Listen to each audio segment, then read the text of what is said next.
சரவண பவ. உருவாய் அருவாய் உளதாய் இளதாய் மறுவாய் மலராய் மணியாய் ஒளியாய் கருவாய் உயிராய் கதியாய் விதியாய் குருவாய் வருவாய் அருள்வாய் குகனே. நண்பர்கள் அனைவருக்கும் வணக்கம். நான் ஆர்கே சுரலட்சுமி பேசுகிறேன். இந்த பதிவு தை மாதம் நடைபெறவிருக்கும் பொதுவான பலன்களை ராசி பலனாக காணவிருக்கிறோம். தை மாதம் என்பது உத்தராயண காலம் ஆரம்பம் அப்படின்னு சொல்லியிருக்கிறோம். ஏன்னா தமிழ் வருடங்களில் 2 காலங்கள் இருக்குது, உத்தராயணம் தட்சிணாயணம்னு. மகரத்திலிருந்து மிதுனம் வரை உள்ள 6 மாதங்கள் உத்தராயண காலம்னோ, கடகத்திலிருந்து தனுசு வரைக்கும் உள்ள மாதங்களை தட்சிணாயன காலம் அப்படின்னு சொல்லுவோம். இந்த உத்தராயண காலம் தேவர்களின் பகல் பொழுது. இதில் நிறைய சுபகாரியங்களை செய்யலாம். தை பிறந்தால் வழி பறக்கும். என்ன பண்ணுவாங்க, விவசாயம்லாம் நல்ல விதையெல்லாம் நம்மளுக்கு விதைத்து நம்மளுக்கு இந்த காலகட்டம் நிறைய சூரிய பகவானுக்கு, ஏன்னா உழைப்புக்கு அவர் தானே விவசாயம் செழிக்கிறதுக்கு. விவசாயிகள் செழித்தாதான் நம்மளும் செழிப்பாக வாழ முடியும். அந்த மாதிரி உழவுக்கு வந்தனம் செய்வோம் அப்படின்னு சொல்லுவோம். உழவுக்கும் தொழிலுக்கும் வந்தனம் செய்வோம். உழவு சிறக்குது, விவசாயம் சிறந்தால் நாட்டில் எல்லாமே செழிக்கும். இந்த மாதம் தான் நம்மளுக்கு தைப்பூசம், அதே போல் தை அமாவாசை ரொம்ப விசேஷமான நாட்கள். இந்த 2 வழிபாடு எப்படி பண்ணலான்றதையும் பார்க்கலாம். ஏன்னா 3 அமாவாசையில் ஆடி அமாவாசை, தை அமாவாசை, மகாலய அமாவாசை. மாதம் நம்ம அமாவாசை முன்னோர்கள் நீத்தார் கடமையை செய்யல, முன்னோர்களை வழங்கலனாலும் இந்த நாட்களில் வழங்குவது நம்மளுக்கு அதிகப்படியான நன்மையை தரும் அப்படின்னு இருக்காங்க. இந்த மாதம் கோள்களின் கோச்சார நிலையை பார்த்துட்டு மற்ற அனைத்து பலன்களையும் மேஷம் முதல் மீனம் வரை எளிமையான பலன்களையும் நம்ம பரிகாரம் சொல்கிறத விட வழிபாடு, இந்த பிரார்த்தனைகளை எப்படி பண்ணலாம் என்பதை அருமையாக காணலாம். இந்த மாதம் காணப்படும் கிரகநிலைகள்னு பார்த்தீங்கன்னா, மேஷத்தில் குரு பகவான் வக்ர நிலையில், கடகத்தில் செவ்வாய் அவர் வக்ர நிலையில் இருக்கிறாரு. நம்ம கன்னியில் கேது பகவான், தனுசில் புதன் பகவான், மகரத்தில் சூரியன் பகவான், கும்பத்தில் சனி சுக்கிரன், நமக்கு மீனத்தில் ராகு பகவான். இந்த மாதம் புதன் தை 11ஆம் தேதி அவர் மகரத்துக்கு போவார். அவரே 29ஆம் தேதி நமக்கு கும்பத்திற்கு போயிடுவார். சுக்கிரன் தை 15ஆம் தேதி மீனத்திற்கு சென்று உச்சமடைகிறார். இந்த மாதம் தை 22 குரு வக்ர நிவர்த்தி அடைகிறார். சந்திரன் இந்த மாதம் பார்த்தீங்கன்னா நம்மளுக்கு கடகத்தில் உதயமாகிறாரு. இந்த கோள்களின் கோச்சார நிலையால் 12 ராசிகளுக்கும் நடைபெறவிருக்கும் சாதகமான நமக்கு பலன்களையும், இல்லை எப்படி ஒரு சில ராசிகள் கவனமாக இருக்கணும் இல்லையா, அவங்களாம் எப்படி கவனமாக இருக்கணும் என்பதையும் பதிவுகளில் தெளிவாக காணலாம். அன்பர்கள் அனைவருக்கும் இனிய தை திருநாள், பொங்கல் பண்டிகை திருநாள் நல்வாழ்த்துக்கள். நம்ம இந்த மாதம் 14, 15, 16 3 தினங்களும் பொங்கல் பண்டிகை கொண்டாடுவோம். 13ஆம் தேதி போகி பண்டிகை. போகி பண்டிகை நம்ம தேவையில்லாத பொருட்களை எரிக்கிறது கிடையாது. நம்மக்கிட்ட இருக்கிற எல்லா விதமான எதிர்மறை எண்ணங்களையும் நம்ம இது பண்ணிடணும். எல்லாருக்கிட்டேயும் அன்பு, அதே போல் நன்றி உணர்வோடு இருக்கும்போது நம்ம நல்ல நன்மைகளை நம்ம சந்திச்சுக்கலாம், எப்பேற்பட்ட ஒரு இக்கட்டான சூழல் இருந்தாலும். பொங்கல் பண்டிகை 14/1/2025 செவ்வாய்க்கிழமை அன்று வருது. அன்றைய தினம் பொங்கல் வைக்க சிறப்பான நேரம் என்னம்மா அப்படின்னு கேட்டிங்கன்னா, காலையில் 8லிருந்து 9 மணிக்கு சுக்கிர ஓரையில் வைத்து வழிபடுவது ரொம்ப சிறப்பு. சூரிய பகவானை அன்று குடும்பத்தோடு வழிபடணும். எப்போ சூரியன்னா நம்மளுடைய கூட்டு குடும்பமாக இருக்கிறதுக்கு சூரியன் ரொம்ப முக்கியம். அப்படி கும்பிடும்போது தான் சூரியனுடைய அருள் முழுமையாக கிடைக்கும் அப்படின்னு சொல்லலாம். அன்றைய தினம் நம்ம குலதெய்வ வழிபாடு, முன்னோர்கள்கிட்ட எல்லாம் நிறைய ஆசீர்வாதம் வாங்கிக்கணும். யாருக்கிட்டையுமே அன்றைக்கி ஏதாவது மன வருத்தம் ஏதாவது இருக்குது செய்யுதுன்னா கூட அதையெல்லாம் தூக்கி போட்டுட்டு நீங்கள் போய் ஒரு சாரி இதெல்லாம் கேட்டு நீங்கள் சேர்ந்து நீங்கள் அவங்களோட அவங்களுடைய பிளெஸ்ஸிங்ஸை வாங்கிக்கோங்க. மாட்டுப்பொங்கல் மறுநாள் வரக்கூடிய 15/1/2025 புதன்கிழமை மாட்டுப்பொங்கல். அன்று காமதேனு வழிபாடு பண்ணுவாங்க. பசுமாட்டுக்கு அலங்கரித்து அவங்களுக்கு பொங்கல் வைத்து வழிபடுவாங்க. அன்றைய தினம் பசுக்களுக்கு நம்ம என்ன தீவனம் ஏதாவது வாங்கி கொடுக்க முடியுதா தாராளமாக வாங்கி தரலாம். கோசாலைகளுக்கு இயன்ற உதவிகளை செய்யலாம் அப்படின்னு சொல்லியாச்சு. இதெல்லாம் சிறப்பாக ஃபாலோ பண்ணிக்கோங்க. இந்த பண்டிகை நாட்களில் ஏழை எளியவருக்கு வறியவருக்கு நம்மளால் இயன்ற தான தர்மங்களை தாராளமாக செய்யுங்க. அவ்வளவும் நம்ம கர்மாவை வெகு விரைவாக குறைத்துடும் அப்படின்னு சொல்லலாம். ஏன்னா மகரத்திலலாம் சூரியன் வரும்போது அது கர்மாஸ்தானம். நம்ம எவ்வளோக்கு எவ்வளோ நம்ம தான தர்மங்கள்லாம் பண்ணுறோமோ அவ்வளோக்கு அவ்வளோ நம்ம கர்மங்கள் தீர்ந்துடும் அப்படின்னு சொல்லலாம்.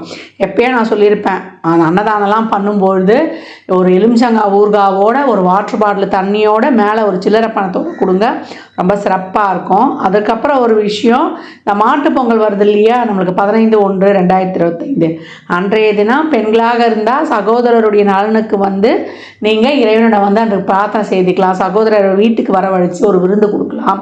அதே போல் சகோதரர்களும் இப்போ பெண்களுக்கு, வீட்டில் பிறந்த பெண்களுக்கு பொங்கல் சீர் பரிசாக வழங்குங்க. நீங்கள் எவ்வளோ நீங்கள் ஒரு ரொம்ப ஒரு எளிய நிலையில் இருந்தால் கூட உங்களால் முடிஞ்ச ஒரு 100 ரூபா கொடுங்க. அதெல்லாம் பெண்கள் என்னதான் அவங்க புகுந்த வீட்டில் வசதியாக இருந்தாலும் கூட அந்த தாய் வீட்டு சீதனமாக அவங்களுக்கு கிடைக்கிற ஒரு 10 ரூபா கூட ரொம்ப சந்தோஷமாக இருக்கும். எப்பவும் உடன்பிறப்புகளை நம்ம சந்தோஷமாக வச்சுக்கும் போது, உடன்பிறப்புகள் நம்மளுக்காக இறைவனுடன் அவங்க பிரார்த்தனை செய்து நம்மளுக்கு வழிபடும் பொழுதும் நம்ம நிறைய பலன்களை பெற்றுக்கொள்ளலாம்.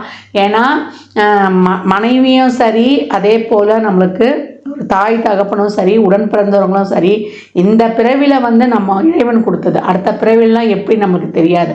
அதனால் எந்த காலத்துலேயுமே உறவுகளை பேணி காப்பது ரொம்ப சிறப்பு. உறவுகளை எந்த அளவுக்கு நம்ம பேணி காக்கிறோமோ அந்த அளவுக்கு நம்மளுக்கு தொழிலும் சிறக்கும், நம்மளுக்கு உடல் ஆரோக்கியமும் ரொம்ப சிறப்பாக இருக்கும். ஏன்னா காலச்சக்கரத்தின் 4ஆம் இடமே அதான்.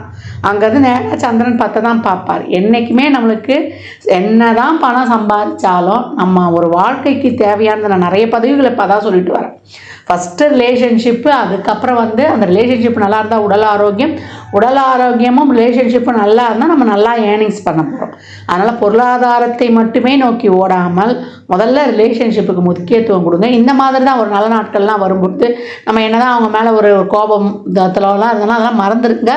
உங்கள் மேலே தப்பே இல்லைனா கூட நீங்கள் போய் அவங்ககிட்ட சாரி கேட்டு ஒன்று சேருங்க. நல்ல இந்த பொங்கல் பண்டிகையை அனைவரும் சிறப்பாக கொண்டாடுவதற்கு என் மனமார்ந்த வாழ்த்துக்களை தெரிவித்துக் கொள்கிறேன். கடகராசி கடக லக்னத்திற்கான பலன்களை காணவிருக்கிறோம். இந்த தை மாதம் எப்படி சிறப்பாக கடந்து வரப்போகிறோம் அப்படின்னு பார்க்கும்போது ரொம்ப அருமையான மாதம். தை பிறந்தால் வழி பிறக்கும் அப்படின்னு கடகத்துக்கு ஆக்டாகவே இருக்கும். ஏன்னா கிரக நிலைகள் ரொம்ப சிறப்பாகவே இருக்கும். ஏன்னா மாஸ்டர்ஸ் மஸ்னியும் உங்களுக்கு விளக்க போகுது.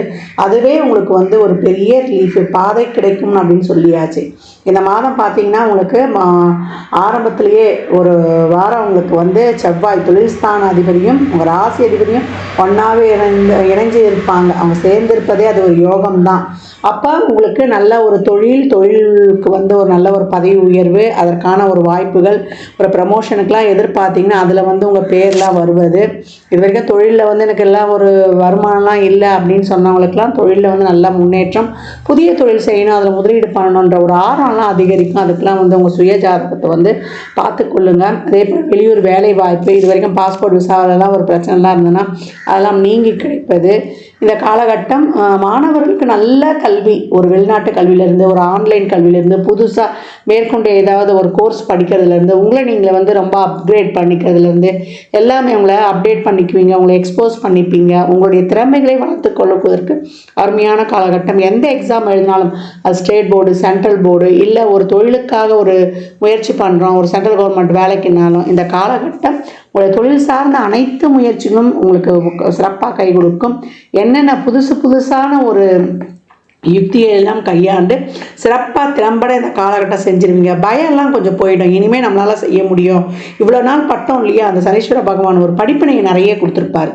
இனிமேல் அவர் 8ஆம் இடத்தில் 8ஆம் அதிபதி ஆட்சி, அப்போ அது ஒரு சரள யோகம்ன்ற யோகத்தையும் கொடுத்துரும். அதனால் இது வரைக்கும் பட்ட கஷ்டங்கள்லாம் தீர்ந்து இனிமேல் உங்களுக்கு வாழ்வில் ஒரு மறுமலர்ச்சியை ஏற்படுத்தும் அப்படின்னு சொல்லலாம். உடல் ஆரோக்கியத்தில் மட்டும் கொஞ்சம் கவனம் வச்சுக்கோங்க. மற்றபடி வீட்டிற்கு தேவையான பொருட்களை வாங்குவது, சுப செலவினங்கள், ஏன்னா சுக்கிரன் 9 போய் உச்சமாயிடுவார். அப்போ இந்த காலகட்டம் ஆன்லைனு, அறிவு சார்ந்த தொழிலாக இருந்தாலும் சரி, ஒரு அதிர்ஷ்டத்தை நம்பி செய்கிற தொழில், ஷேர் மார்க்கெட்டு, லாட்ரி, ரேஸ், சீட்டாட்டம், கேம்பிளிங், இதெல்லாம் உங்களுக்கு இந்த காலகட்டம் ரொம்ப ஒரு நல்ல ஒரு வாய்ப்பெல்லாம் தருவது, புதிய முதலீடுகளை ஏற்படுத்தி கொள்வது. இந்த காலகட்டம் கூட பிறந்தவங்களாகட்டும் இல்லை அவங்க செய்யக்கூடிய செலவுகள்லாம் உங்களுக்கு கைக்கு திரும்ப வரலனாலும் எல்லாம் மன நிறைவுகளை கொடுக்கும். இது வரைக்கும் சொத்துலாம் பிரச்சனை இருந்தது பங்காளிங்களுக்குள்ள அப்படின்னா அந்த பிரச்சனைகள்லாம் தீர்த்து பேசி முடித்து எல்லாமே கிடைக்கக்கூடிய சூழல் அமைந்தது. என்ன ஒன்று ஒரு முயற்சி போடுறோம், அந்த முயற்சி வந்து தடைப்படுது அப்படின்றவங்களாம் திருப்பி இன்னொரு தடவை வந்து அந்த முயற்சியை மேற்கொள்ளுங்க. குழந்தை பாக்கியத்திலேருந்து அதற்கான ஒரு வைத்தியங்கள்லாம் கை கொடுக்கறதுலேருந்து ரொம்ப அருமையான காலகட்டம். நிரந்தரமான தொழில் இல்லை அப்படின்னு கவலைப்பட்டவங்களுக்கெல்லாம் இந்த காலகட்டம் வந்து ஒரு நிரந்தர பணி. என்ன கொஞ்சம் கோபத்தெல்லாம் குறைச்சி கொஞ்சம் எந்த ஒரு விஷயத்தையும் கொஞ்சம் அவசரப்பட்டு செய்யாமல் கொஞ்சம் நிறுத்தி நிதானமாக செய்யும்போது ரொம்ப அருமையான பலன்களை காணலாம். தொழிலுக்காக ஒரு இடம் வாங்குவது, தொழிலில் வந்து ஒரு திடீர்னு எதிர்பாராத வகையில் ஒரு நல்ல முன்னேற்றம் அடைந்து அதன் மூலம் பொருளாதார வருவாயை பெறுவது, இதெல்லாம் வந்து கடகத்துக்கு ரொம்ப ஆப்டாகவே இருக்குது. நான் ஏற்கனவே சொன்னாமல் தான் சின்ன திரை பெரிய திரை கலைத்துறை சார்ந்த அன்பர்களுக்கெல்லாம் நல்ல அவார்டு ரிவார்டு இதெல்லாம் கிடைக்கிறதுலாம் ரொம்ப சிறப்பாக இருக்கும். இந்த காலகட்டம் நிறைய தான தர்மம் பண்ணுங்கள். எவ்வளோக்கு எவ்வளோ நிறைய பேருக்கு நீங்கள் வந்து உதவிகளை செய்கிறீங்களோ அது வந்து அறிவு உதவியாக இருக்கலாம், இல்லை ஒரு பொருளாதார உதவியாக இருக்கலாம், இல்லை உங்களுக்கு மருத்துவ செலவுக்காக உதவி பண்ணலாம். எவ்வளோக்கு எவ்வளோ தான தர்மம் பண்ணும்பொழுது உங்களுக்கு வரக்கூடிய பலன்கள்லாம் ரெட்டிப்பு மடங்கு ஆகும். ஏன்னா 9, 11 வந்து இங்கே சுக்கிரனும் குருவனும் பரிவர்த்தனையாகவும் இருக்கிறாங்க. அப்போ நல்ல பாக்கியங்கள் உண்டு, லாபங்கள், பெரிய பெரிய ஆப்பர்ச்சுனிட்டிஸ்லாம் நீங்கள் எதிர்பார்க்காதெல்லாம் இன்னும் மாத பிற்பகுதியில் ஜரூராக இருக்குது. இந்த மாதமே உங்களுக்கான மாதம். திறம்பட உங்களை வந்து ஒரு ஸ்டடி பண்ணிக்கணும்னு நினைப்பீங்க இல்லையா, லைஃப்பில் ஸ்டடி பண்ணிக்கணும், நான் வந்து இன்னொரு அடுத்த கட்ட வாழ்க்கைக்கு போகணுன்றவங்களாம் இந்த காலகட்டம் ரொம்ப சிறப்பாக வந்து எல்லா விஷயங்களையும் பண்ணிக்கலாம். தசாபதி சிறப்பில்லாதவர்கள் மட்டும் உடல் ஆரோக்கியம், வண்டி வாகனங்களில் செல்லும்பொழுது கொஞ்சம் கூடுதல் கவனம் தேவை. ஹெல்மெட் இல்லாமல் வெளியே செல்லாதீங்க. உடல் ஆரோக்கியத்தில் எப்போ வந்து கொஞ்சம் கார சம்மந்தப்பட்ட உணவுகளை தவிர்ப்பது, அதே போல் நரம்பு சம்மந்தப்பட்ட பிரச்சனை இருப்பவர்கள் இவங்கெல்லாம் வந்து கொஞ்சம் கூடுதல் கவனத்தை எடுத்துக்கணும் அப்படின்னு வந்து சொல்லியாச்சு. இந்த மாதத்தை பொறுத்த வரைக்கும் கடகம் கனிவான பலன்களை அருமையாக பெற்றுக்கொள்ளலாம். இந்த காலகட்டம் வந்து நீங்கள் தை அமாவாசையையும் அதே போல் தைப்பூச விழாவையும் சிறப்பாக கொண்டாடுங்க. முருகனுடைய வழிபாடு, தம்பதி சமேதராக இருக்கிற முருகனுடைய வழிபாடு உங்களுக்கு சிறப்பான பலனை தரும். 9 எலுமிச்சம்பழம் வாங்கி நீங்கள் கோயிலில் கொடுக்குறது, 9, 27 இல்லை ஒரு 45 உங்கள் சக்திக்கு முடிஞ்ச மாதிரி மஞ்சள் குங்குமம் அதை வந்து ஒரு சகப்பு துணியில் மூட்டை கட்டி உங்களுக்கு என்ன கோரிக்கை நிறைவேறணுமோ, திருமணம் நடக்கணுமா, இல்லை குழந்தை பாக்கியம் வேணுமா, இல்லை தொழிலில் பிரச்சனையா, எந்த பிரச்சனைக்கும் இந்த வெற்றி கனி என்னும் எலுமிச்சம்பழத்தை கோயிலில் வந்து உதிரியாக கொடுத்துட்டு வாங்க. மாலை கட்டி போகணுன்னு அவசியம் கிடையாது. கொடுக்க உங்களுக்கு ரொம்ப சிறப்பாக இருக்கும். இந்த காலகட்டம் வந்து சாம்பார் சாதம் வந்து அன்னதானம் கொடுங்க. இந்த பௌர்ணமி நாட்களில் அமாவாசையிலலாம் இந்த அன்னதானம் பண்ணும்போதெல்லாம் ஒரு வாட்டர் பாட்டில் தண்ணி, எலுமிச்சங்காய் ஊறுகாய், மேலே 11 ரூபா 21 ரூபா சில்லறை பணம் வைத்து கொடுக்கணும்னு சொல்லியிருக்கேன். அந்த மாதிரி கொடுக்கும்போது உங்களுக்கு மிக சிறப்பான பலன்களை காணலாம். எல்லாவித பிரச்சனைகளுக்கும் இந்த மாதம் வந்து ஒரு சிறப்பான தீர்வை வந்து கடகராசி அன்பர்கள் பெறக்கூடிய காலகட்டம். ஏன்னா இனி வரக்கூடிய காலங்கள்லாம் அப்படியே போயிடலாம். ஏன்னா கொஞ்சம் பக்குவமாக கடந்து வந்துடணும். உங்களுக்கு கிரக நகர்வுகள்லாம் அதை மட்டும்தான் சுட்டி காட்டும். மற்றபடி இது வரைக்கும் இருந்த அந்த தடைகள்லாம் உடைச்சிரும். எல்லாத்துலேயுமே ஒரு தடை, உறவுல தடை, பணத்தடை, பொருளாதார தடை, ஒரு வேலைக்கு முயற்சி பண்ணால் நடக்கிறதில்ல, எல்லாத்துலேயுமே ஒரு பிள்ளைங்களுக்கு ஒரு நல்ல காரியம் பண்ணாலும் இது பண்ணுறோம்ல அப்படின்ற சொல்லக்கூடிய தடைகள் நீங்கி இந்த தை மாதம் உங்களுக்கான சிறப்பான ஒரு வழியை வந்து காட்டுது, பாதையை அமைக்குது அப்படின்னு சொல்லலாம். முயலுங்கள், சிறப்பாக வந்து அதற்குரிய ஊக்கமோடு செயல்பட்டு அனைத்து விதமான பலன்களையும் பெற்றுக்கொள்ளுங்கள். கடகராசி லக்னக்கார அன்பர்களுக்கு என் மனமார்ந்த வாழ்த்துக்களை தெரிவித்துக் கொள்கிறேன். மாதம் வந்து வழிபட வேண்டிய 3 எளிய வழிபாடுகள் என்னன்னு கேட்டிங்கன்னா, தை அமாவாசை, ரத சப்தமி, நம்மளுக்கு வந்து தைப்பூசம். இந்த 3 வழிபாடுகளையும் எளிமையாக பின்பற்றி வரக்கூடிய நாட்களில் வந்து சிறப்பான பலன்களை பெற்றுடலாம். தை அமாவாசை எப்போ வருதுன்னா தை 16 29/1/2025 புதன்கிழமை அன்று தை அமாவாசை. அன்றைக்கு நீத்தார் கடமை, பித்ருளுக்கான தர்ப்பண காரியம், புண்ணிய நதிகளில் இல்லை நீர்நிலைகளுக்கு அருகில் வந்து அந்த தர்ப்பணங்களை வந்து தாராளமாக கொடுத்துருங்க. ஒரு சில வீட்டில் எள்ளிருந்து தண்ணீரை இறைப்பாங்க, இல்லை வசதி இருந்ததுன்னா ஐயரை கூப்பிட்டு வச்சு கூட செய்யலாம். அவங்கவுங்க சௌகரியத்தை பொறுத்து. அதை தாண்டி நம்ம என்ன பண்ண போகிறோம்னா படையிலிட்டு வழிபடுவோம். காலையில் நம்மளுக்கு நீத்தார் கடமைக்கான இந்த படையிலிட்ட வழிபாடெல்லாம் செய்து முடித்த பிறகு குடும்பத்தோடு வழிபடுங்க. தந்தை இல்லாதவர்கள் முக்கியமாக செய்யணும், தாய் இல்லாதவர்களும் தாராளமாக செய்யலாம். அதே போல் மாமனார் இல்லாதவங்களாம் பட்னியாக இருந்துலாம் இருக்காதீங்க.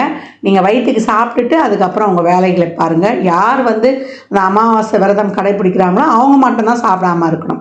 அதற்கப்புறம் அன்று மாலை வந்து குலதெய்வ வழிபாடு ரொம்ப சிறப்பு. குலதெய்வ ஆலயத்துக்கு செல்லுங்க. எவ்வளோக்கு எவ்வளோ வெற்றிக்கனியான எலுமிச்சம்பழத்தை உதிரியாக வாங்கி கொடுக்குறீங்களோ அவ்வளோக்கு எவ்வளோ உங்கள் வருமானமும் சமூகத்தில் பேர் புகழ் அங்கீகாரம் உங்களுக்கான ஒரு நிலையான ஒரு தொழில் எல்லாமே கிடைச்சிரும் அப்படின்னு வந்து சொல்லலாம். அதை தாண்டி நம்மளுக்கு வந்து ரத சப்தமி தை 22/4/2025 என்று வருது. அது சூரியனுக்கே உரிய ஒரு சிறப்பான நாள். அன்றைய தினம் வந்து நம்ம நவகிரகத்தில் இருந்த சூரியனை வந்து சிகப்பு மலர் கொண்டு அர்ச்சனை செய்வது, சிகப்பு வஸ்திரம் சாத்துவது, கோதுமையிலான பண்டங்களை கொடுப்பது, இதெல்லாம் வந்து ரொம்ப சிறப்பாக இருக்கும். அன்றைய தினம் சூரியனுக்கு நீர் வார்த்தல். ஏன்னா நம்ம சூரிய பகவானை அன்று மனதார பிரார்த்தனை செய்யும்போது ஆத்மக்காரகன் ஆன்மக்காரகன் அவரை வழிபடும்போது நம்ம எழுந்து நிற்கணும், தெம்பாக இருக்கணும். உடலில் இருக்கக்கூடிய முழு இயக்கத்துக்கும் அவர் தான் சொந்தக்காரர், எலும்புக்கும் சொந்தக்காரர் அப்படின்னு சொல்லணும். ஆள் மனதுக்கும் நம்ம அனைத்து விதத்திலையும் சிறப்பாக இருக்கிறதுக்கும் காலச்சக்கரத்தின் 5ஆம் இடம் பூர்வ புண்ணியஸ்தானம் சிறப்பாக இருக்கணும். அப்படின்னும் போது குடும்பத்தோடு வழிபடுங்க. சூரிய பகவானை எப்பயும் தினந்தோறும் வழிபடும்பொழுது அவர் எங்களுக்கு 8க்குரியவர், 6க்குரியவர், 12க்குரியவர் அதையெல்லாம் பார்க்காதீங்க. தாராளமாக வழிபடுங்க அன்றைய ரத சப்தமி நாளில் அப்படின்னு சொல்லியாச்சு.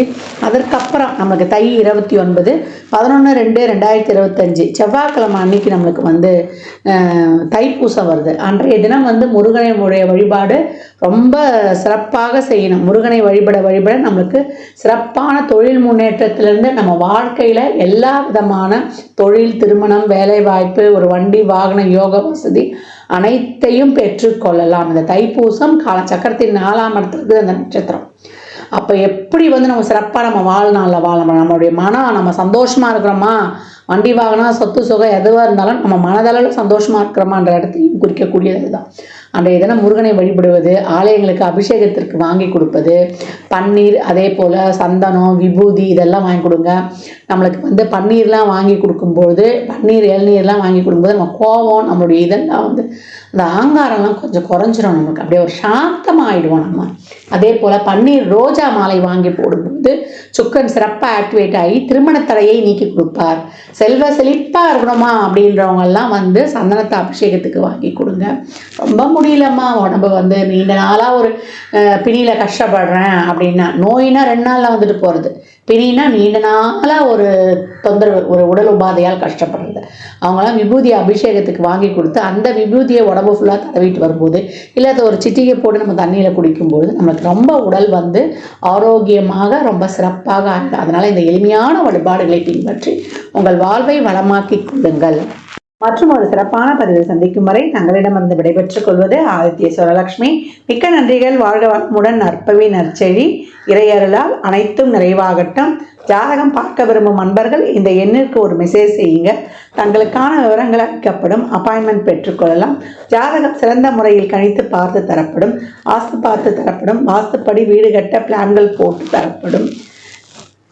சுபமுகூர்த்த நாட்கள் குறித்து தரப்படும். அவரவர் சேவைக்குண்டான கட்டணத்தை செலுத்தி சிறப்பான சேவைகளை பெற்று வாழ்வை வளமாக்கிக் கொள்ளலாம்.